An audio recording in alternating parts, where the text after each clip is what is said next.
which is really cool because I figured out how to live stream to 2 places at once.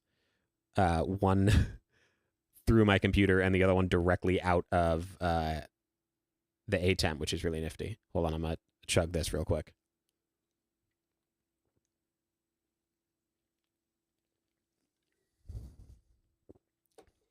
We also have Twitch embedded on our website because why not? So we're creating this weird little bubble here, but I feel like it needs to do some other cool stuff. I feel like it needs to get like sucked into something. So let's see what we can do in our forces. Instead of force out of the volume, let's do a force, like a proper force. Let's do a point force. I have trouble figuring the point force out sometimes. I'm just now realizing the like fricatives are, or not fricatives, the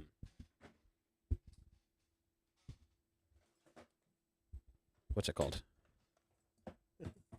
I'm trying to grab my pop filter to put on this. Not the fricatives, the consonants are like really aggressive. So I'm going to grab this so that it doesn't sound as terrible for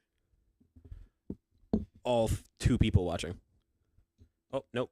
All 0 people watching.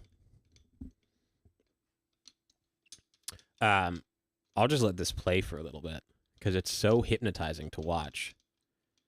It's just so cool what you can do with this. I've been using this program for some of the VFX for Sunrise House Season 2, which will come out eventually, which is very exciting. So you can see that the smoke is actually rising a little bit slowly, and that's because there is still some element of smoke physics. Okay, that doesn't really help. And this thing can't tighten all the way. What a shame. Well, I tried. Yeah, that's not working. Oh well, we'll just have to deal with some harsher consonants.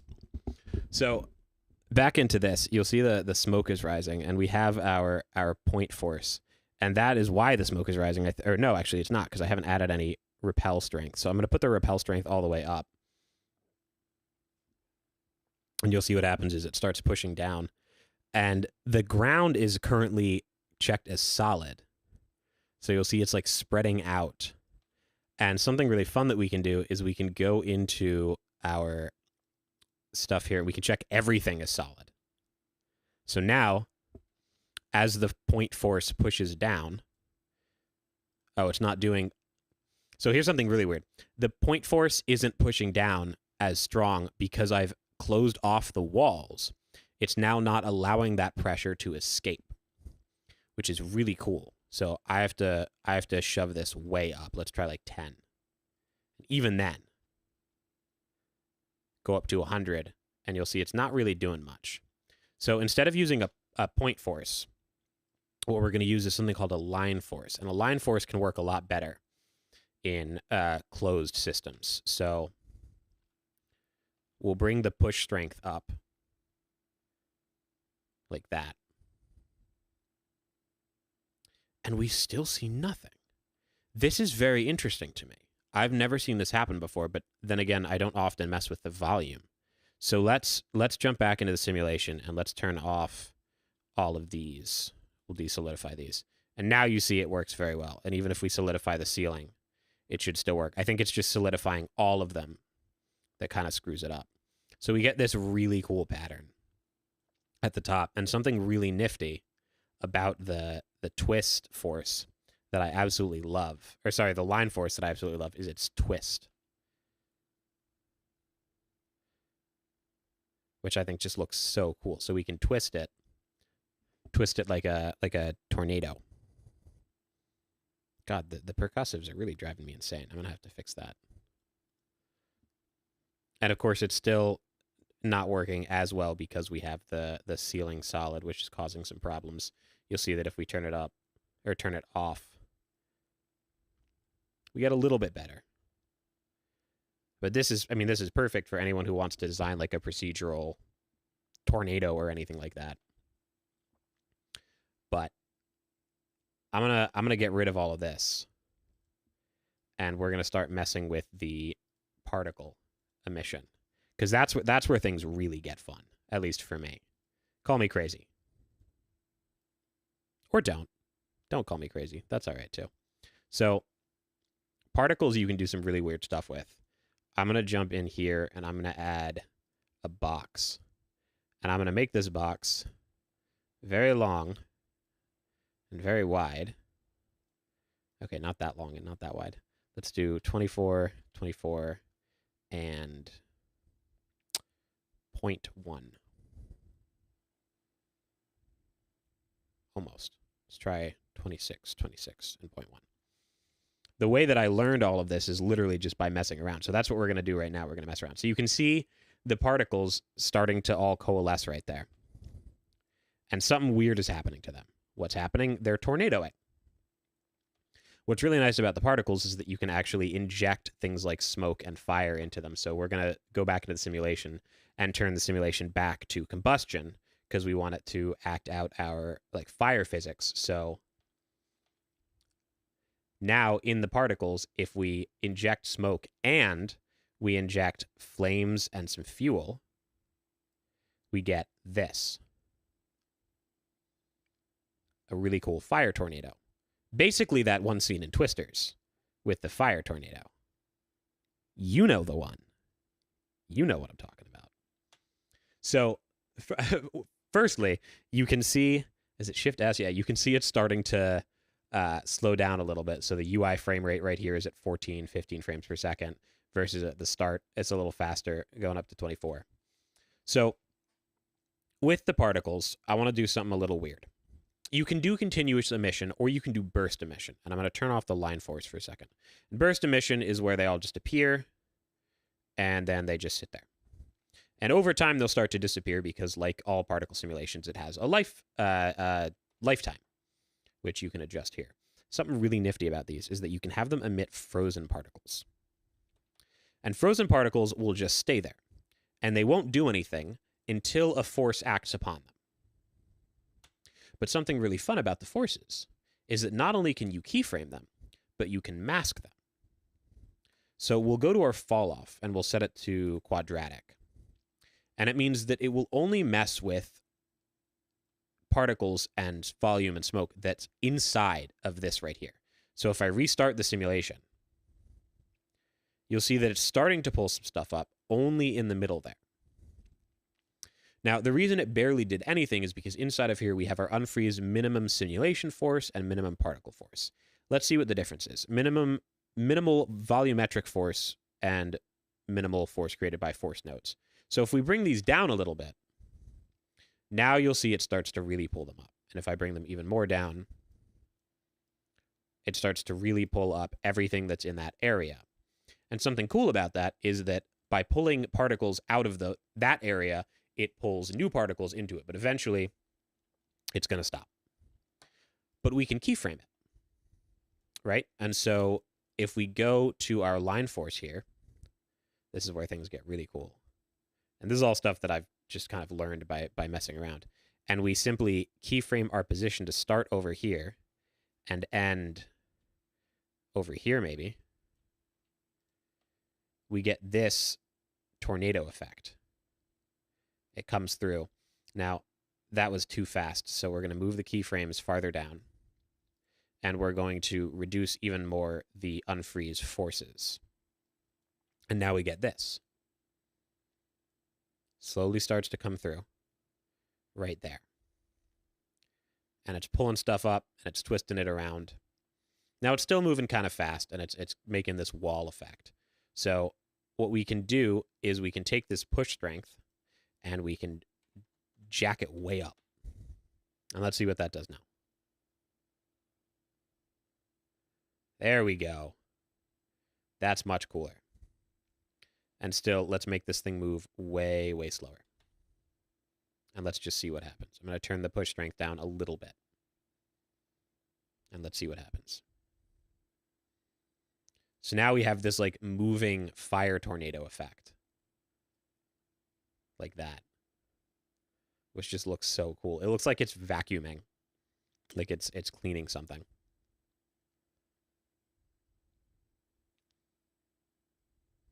And what's crazy about this is giving off light in real time. You'll see I have lit versus unlit. So if I switch to unlit, and I'm going to turn off the skybox in the ground versus lit, you can see that the fire is actually affecting the particles. And I can also, just for the sake of it, turn the particle rendering off so that we just see the fire tornado.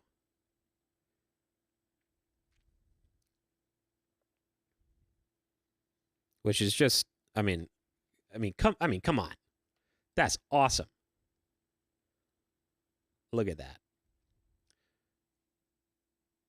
So cool. So I kind of want to try putting something like this into a real shot. And I think the only kind of real shot that I can put this in is something on a drone. So that's what we're going to do. We're going to turn a drone shot into a visual effects shot. I've been wondering exactly what I should be doing on the stream, and I think that's it.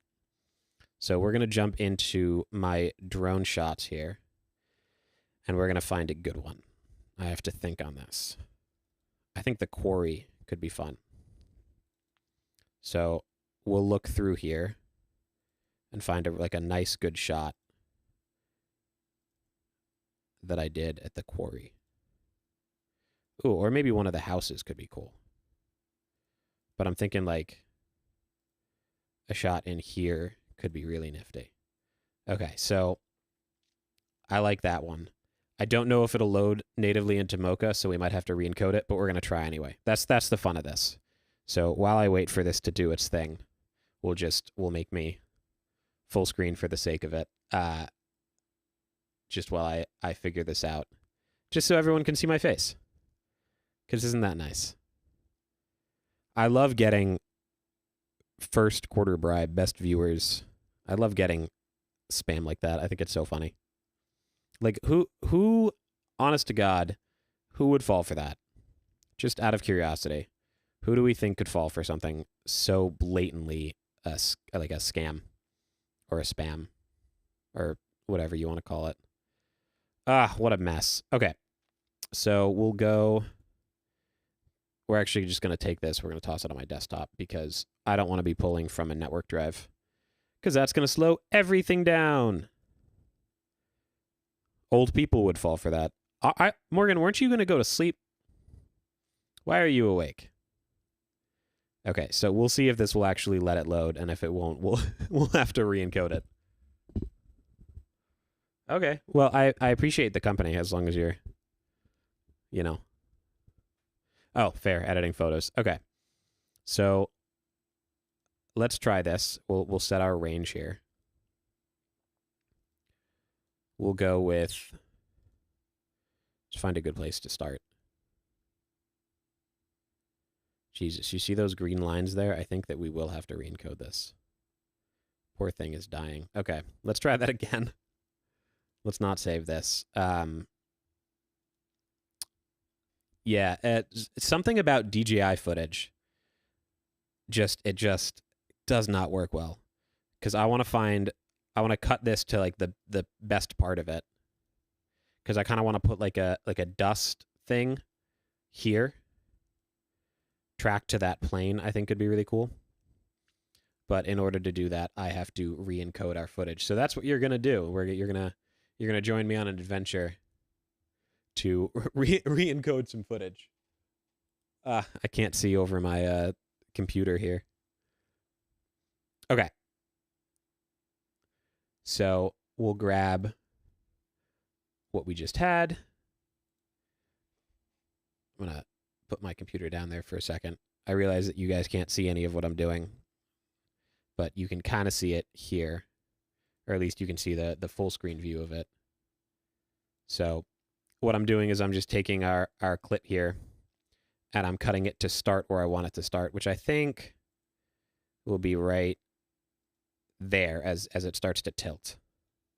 So I'll chop it there, and then we'll end it right around here where the tilt ends. And then we'll toss on a very quick LUT. Actually, we'll export it first, and we'll just take this. So I'm going to put this onto our desktop. I'll call it drone tracking. And I'll, oh, you know what? Oh, is it one? These buttons? Those buttons. There we go. Now you guys can see what I'm actually doing.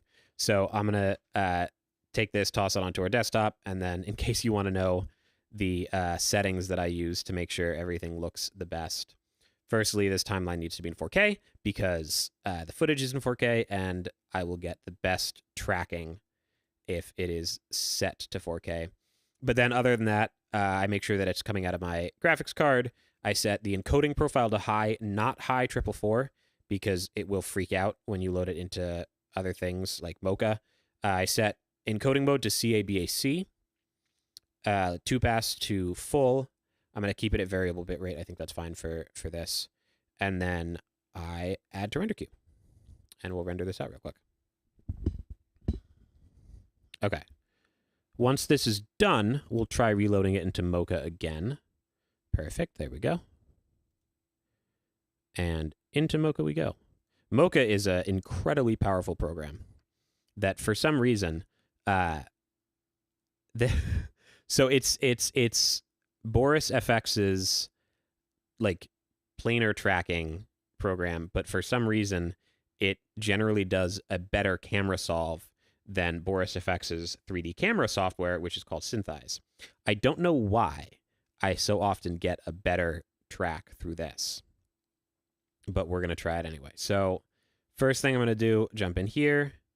I don't actually know the film back for this, so we're going to look it up.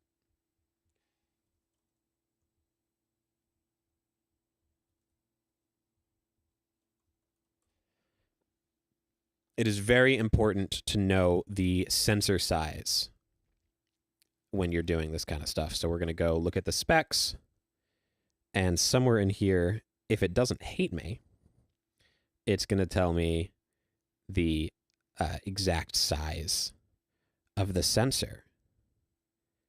1 1/3. Okay, I don't know how to translate that. That's fine. I give up. Okay. That was quick. So we have 355 frames, so I'm going to set our max tracker count to 400, and I'm just going to hit solve. And we'll see if this does anything. It's going to take a second. And I'm going to try to find the actual proper sensor size. But it won't tell me. It says it's a 1 1/3, 1 over 1.3 inch.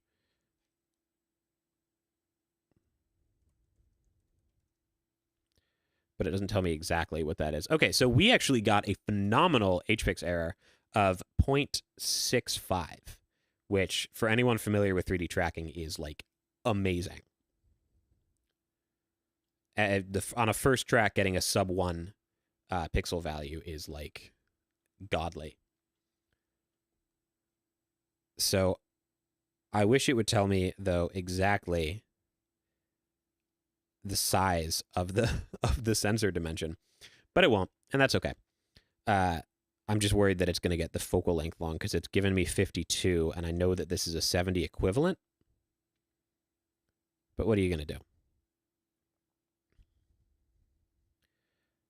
Okay, so we're going to take this, and we're going to export our camera data, and I'm going to export it in 2 ways. I'm going to export it as an Alembic, and I'm going to say Mocha tracking data V1 and put that on our desktop. And then I'm also going to export it as Synthesize data. Drone tracking transfer V1. And the reason that I'm also exporting it as Synthesize is because Synthesize does a really good job, for me at least, not of being the initial track, but of refining the track. So I'm going to try loading it in here to see if I can't refine it a little bit. So we'll go into our solver. We'll change this to refine. And we'll say calculate distortion. We'll change this to radial 4th order. And we'll do the first one. And we'll say go. And our HPIX went down. We'll do the next two. We'll say go. And our HPICs didn't really go down much, and we'll do the last 3, and we'll say go. Okay, that's fine. Fine by me. So we'll say file, export as Alembic, and we'll say synthesize tracking data v1. And we'll put that, obviously, on the desktop, because I don't want it to overwrite anything in there. Save. Okay, and now, the next thing we do, the fun thing, is we open up Blender. And we make sure that everything looks normal. So in Blender, it's just the perfect place to like test everything as it slowly opens on my quickly dying computer. It's giving me the spinny wheel of death. Uh-oh.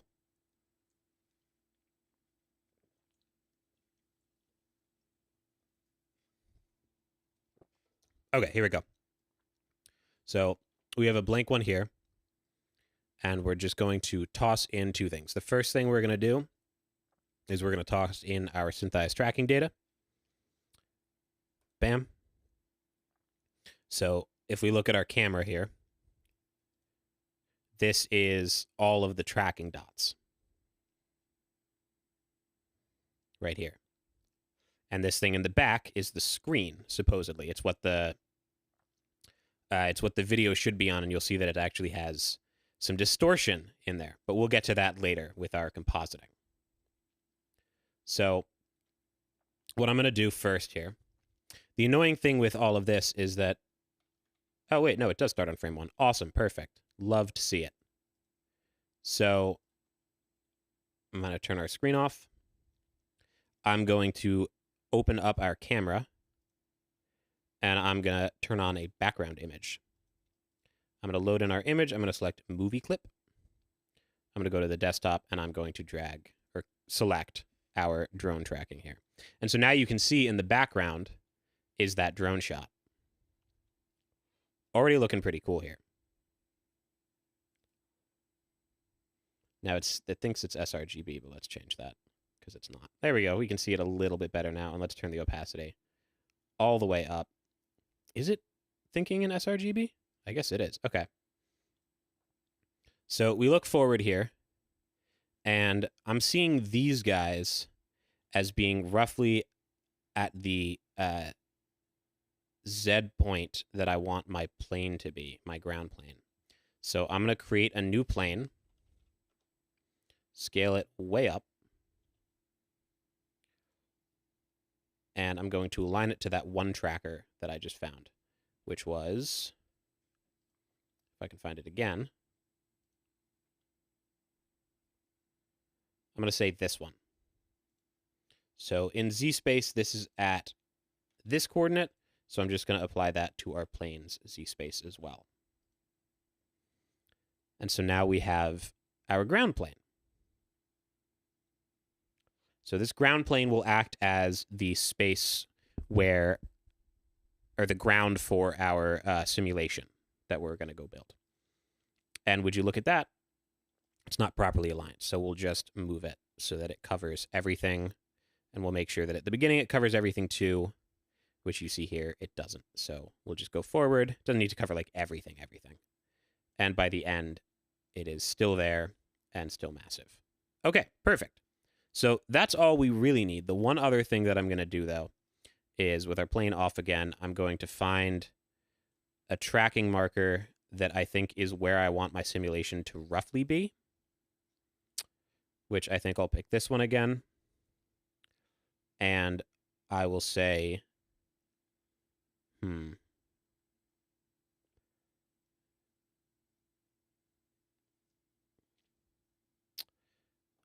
going to find this one.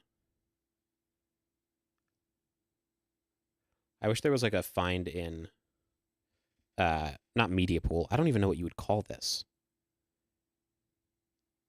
We'll say rename active object, and we'll call it sim. And then somewhere in here, there's going to be one of these named sim. And it's this one. So we're going to take it out of our camera tracker collection and just into our normal collection. Oh, wait, it's parented. That's the problem. So we'll go into relationship, and we'll get rid of the parenting here. So it'll still be in its like original point. Or, even better, instead of doing that, I'm just going to add a cube or a UV sphere. And I will take our Sims coordinates and copy them over to the sphere. So that's our X coordinates. That's our Y coordinates. And lastly, but not leastly, our Z coordinates. I don't know why I'm saying Z now. I have never said Z in my life. I honest to God don't know what's wrong with me and why I'm doing that. Bam. So there's our sphere, and I'm actually going to... No, I'll keep it right where it is. Okay. I'm going to save this on our desktop as well, and we'll call it Drone Sim. As you can see, I am terrible when it comes to organization for quick things like this. Okay, so we have our plane on, we have our sphere on, and we have our camera on. And that's about all we need right now. So I'm going to select all of these, and I'm going to say File, Export, and we're going to export it as an FBX onto our desktop. We're going to make sure that only selected and visible objects are going to be animated or exported. Hello. And then, of course, we want animation on, and I'll show you guys why in a second. So we'll say export. We'll close out of Blender, make sure we save, and then we open Embergen back up. And here's where things get fun. New project, and we're going to drag in our FBX that we just exported. If, of course, I can find it.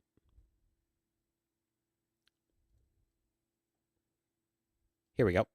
So we're going to drop this in, and you'll see that it creates a couple of things. We have our plane now, we have that sphere, and somewhere we have our camera. And in order to access the camera, we actually take this, where it says camera data, out and plug it into the camera.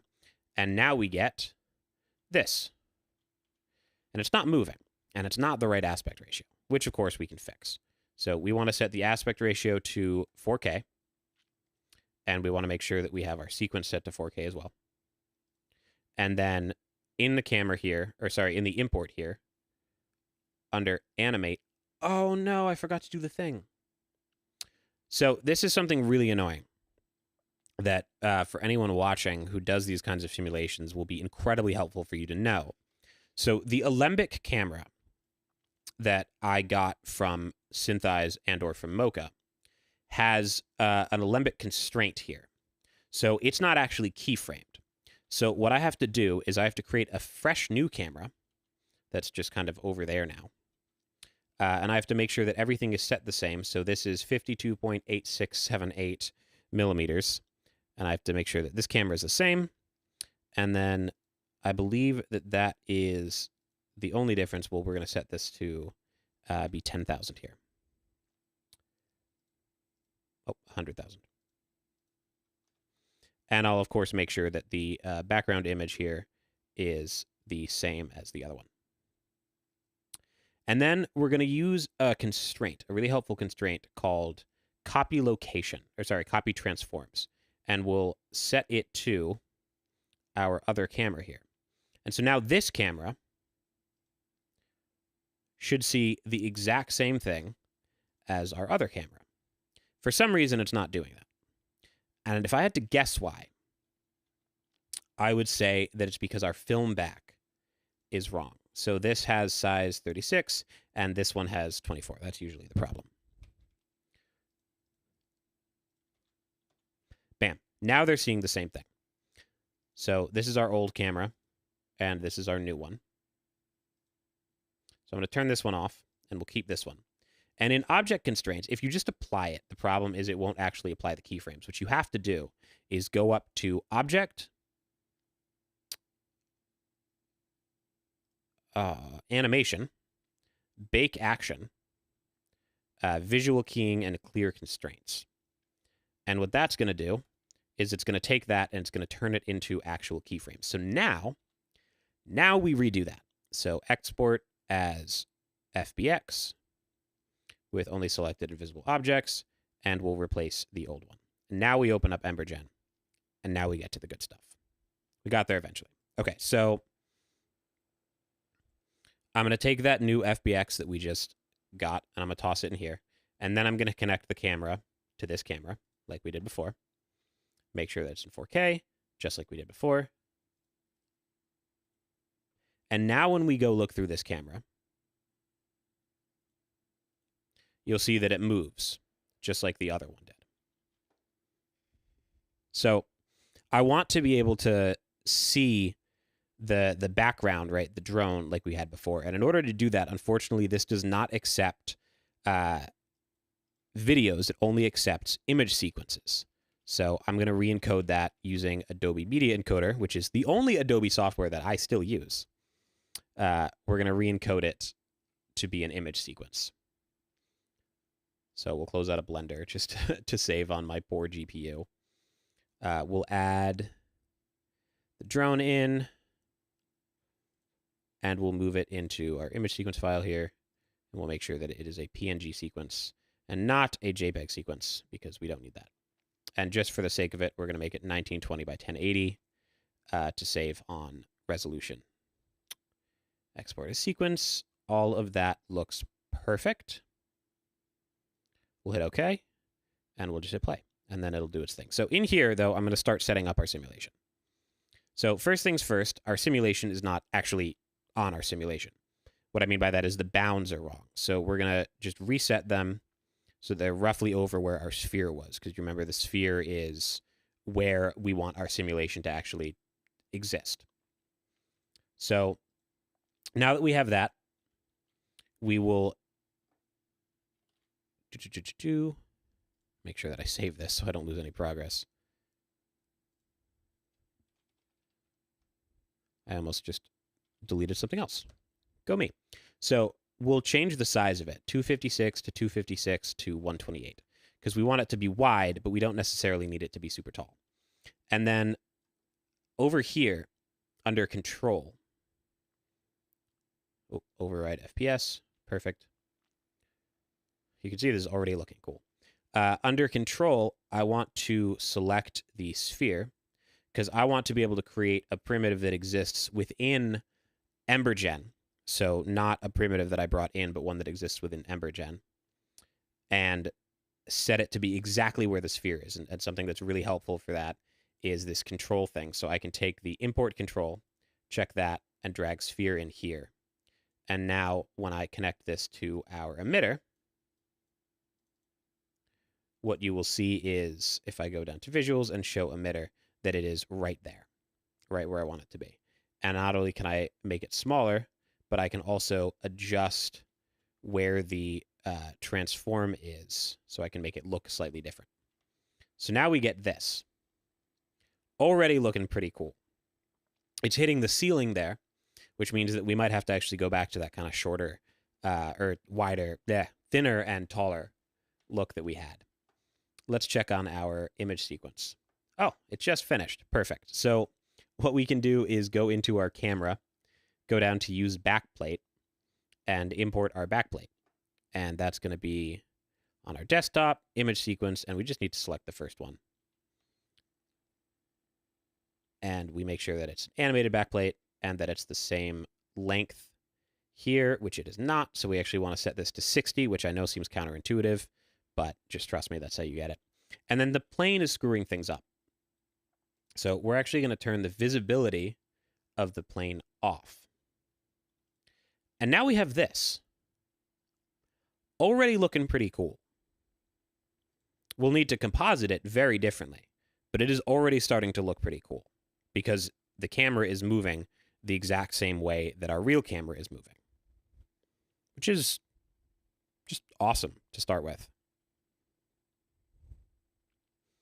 So what is this missing? Well, to start, our fire doesn't look like it's the right size. And I think that, I think that's just because of our voxel size. I haven't really gotten the hang of that. It's really hard for me to figure out. Maybe I'm just kind of stupid. The other thing is it's clearly emitting from a sphere. And that is not necessarily what we want it to be. So we're going to change this to a box. Make sure that we have show emitter checked here. And we're going to change the size of the box because this is far too large. Make it more something like that. And we're just going to move it a little bit to over here. And now that's looking like a little better, right? I think that's looking a little better. I do, though, real quick, want to see what it looks like coming out of particles instead. Because, again, I just, in general, prefer the way that the particles look. I don't know what it is about them. So we have this velocity that's throwing them outwards. That's velocity for position. We're going to turn that off. And there we go. Now we have it flying up. So this, I mean, this could be any number of things, right? It could be like a grease fire or something like that. I'm actually going to switch it back to a sphere because I ended up not liking the way that the box looked. I don't know why. Or you know what it is? I wonder if there's, yeah, here we go, hemisphere. That is the wrong rotation though. So we'll offset the rotation by 180. Nope, hello, 90. And then we're just going to shrink it down a little bit. That looks way more like what something would be. So here we have our fire. And it's tracked in pretty damn well. What's on fire, you ask? I have no idea. But our simulation is like way overtaking it here. We don't need that much. So we're going to try to just start with 64 by 64 by 512. And we're going to see if this will let us... Ooh. So I think what just happened is I accidentally set, our shape outside of the simulation. So in order to fix that, we can just go in and change where the simulation actually is in space, which is really cool, or rather change our bounding box, which is really helpful both for moving simulations and just for tracked stuff like this. So back into our camera view. So now it should have the ability to rise way higher than it was before. Yeah, look at that. Now it's really going up. And we can go so far that it gets like really close, which is just awesome. And I'm wondering if we can set another fire here. And that would require like another simulation, or at least a much bigger simulation, which my computer currently doesn't have the power for. But it would be really cool if we could set another fire here so that the camera actually moves through it, because right now it won't. But let's just kind of watch this through all in one now. That's really cool.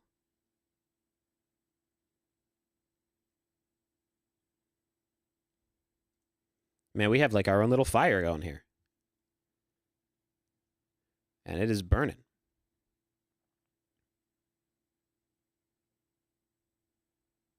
Something about the perspective feels a little weird to me, though.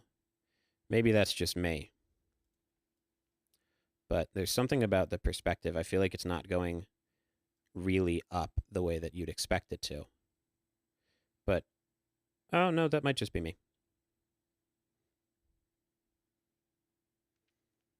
So we have our noise here, and that's adding some kind of nice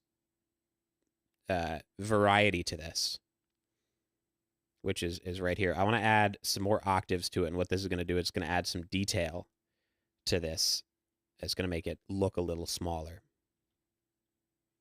And one of the other reasons that this looks so fake is because A, there's no motion blur, and B, it's not composited properly at all. And that is something that we're going to take care of in just a second. But I mean, look at that, looks really cool. So before we render this, and we're about to render this, I want the movement to start later. I want the fire to already be there when we start compositing this. So I'm going to go forward like maybe to 200 frames. And I'm going to drag both the import, which is our camera movement, and the background plate forward so that they both start at frame 200, right at frame 200. I'm zooming way in to double check that. So now what we get is this. So the fire starts.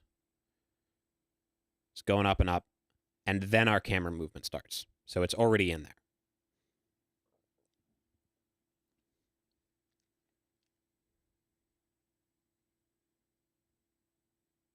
And that's looking pretty cool. I like that a lot. Okay, so in order to render this out and to render it properly, yeah, there's something about the simulation rotation. Is it crazy? Am I crazy seeing that? Anyone else see that? I feel like I don't know how to explain it.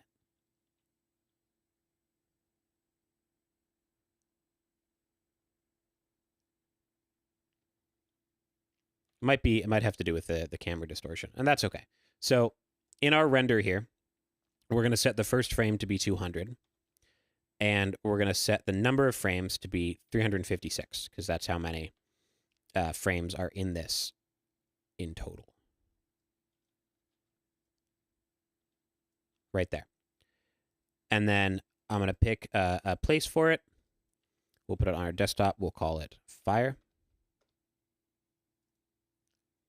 And then we're just going to check the rendering to make sure it's all going to look good. So I'm going to turn off our backplate just for the sake of it. And you'll see it's cool. It even has a shadow there, but I'm going to turn that off. We don't need that. Yeah, so there it's going. Looks perfect.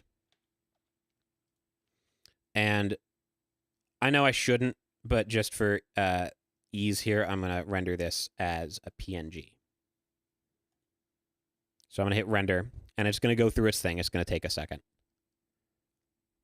There it goes. In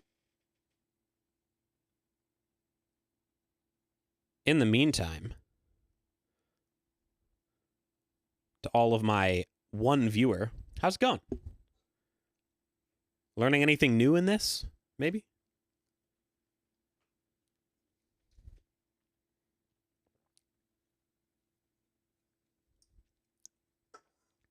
I'm learning something new, which is how to make fire, which is cool. I don't actually mess around with fire very much.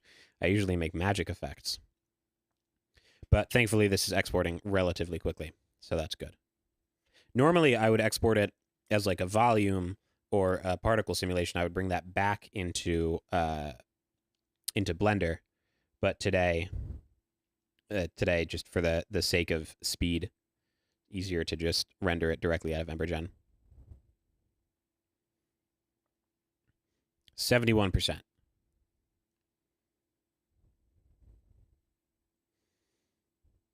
Bummed we haven't gotten more people on YouTube.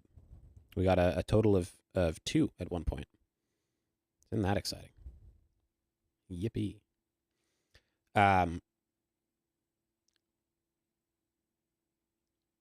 We're at 81% now. We're almost there. I think part of what I struggle with when it comes to visual effects is just seeing it and being able to say this specific thing is what doesn't look right. And luckily I have other people that often do that for me when I can't figure it out. But that has always been my my biggest issue, is the ability to just kind of look at a VFX shot and be like, something is wrong with it, and this is exactly what it is. I usually really struggle with that. All right, so while this is finishing up, I'm going to open up DaVinci Resolve. One of the nice things actually about this being a PNG is it'll become a lot easier to play back because EXR sequences hate me, which, you know, is fair. All right, we'll open this up. And here we go. So we'll take this, and the first thing we're going to do is we're going to find our sequence, which would be on the C drive, I think. That's okay. I'm just going to go to the desktop, grab our fire sequence, and drag it in here. Okay, perfect. So I'm going to drag our fire sequence in. And then we're going to create we're not going to create a new Fusion comp. We're just going to jump in here in Fusion and open up our media pool and drag this in. And I always set the arrange tools to grid because it's just so nice. And then we can take our media in here and merge it over. And it doesn't look right, does it?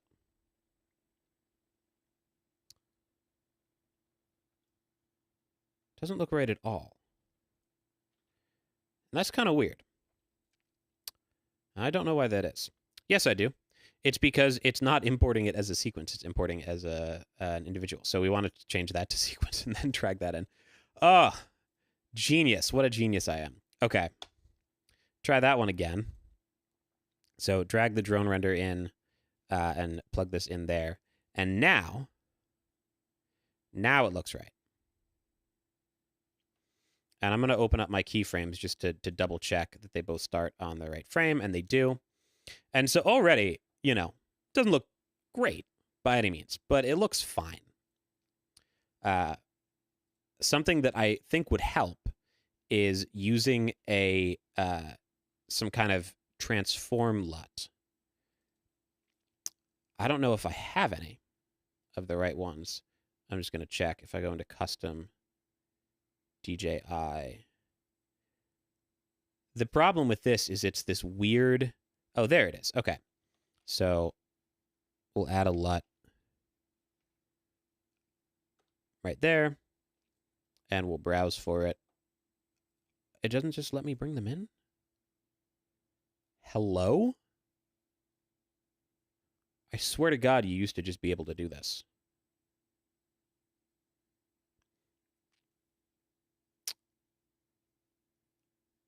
I'm very confused. I don't even remember where they usually are. Because this is what we want right here, is this one.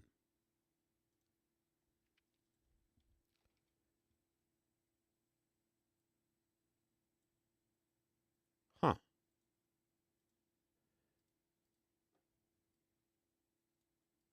I'm really confused, guys. I actually don't know how to do this. I am flabbergasted. Oh, I'm stupid. It's right in here. Oy Vesmir. Okay. So now that I figured that out and am no longer being stupid, here we go. So we've converted this to Rec 709. So that's a start here. But you can see it is ridiculously dark. And there's still something about the perspective that's irking me so much. I think that yeah, I definitely screwed up their perspective there. I'm going to have to go back in and fix that on my own free time. Well, you know, I think that just for now, because I did limit myself to an hour, I'm going to stop here. And I think that next week, perhaps I will pick up with this and we'll go into something a little more fun. But I think that I'll stop with this here because I don't want to go over my allotted hour. So I will see you all at a later date.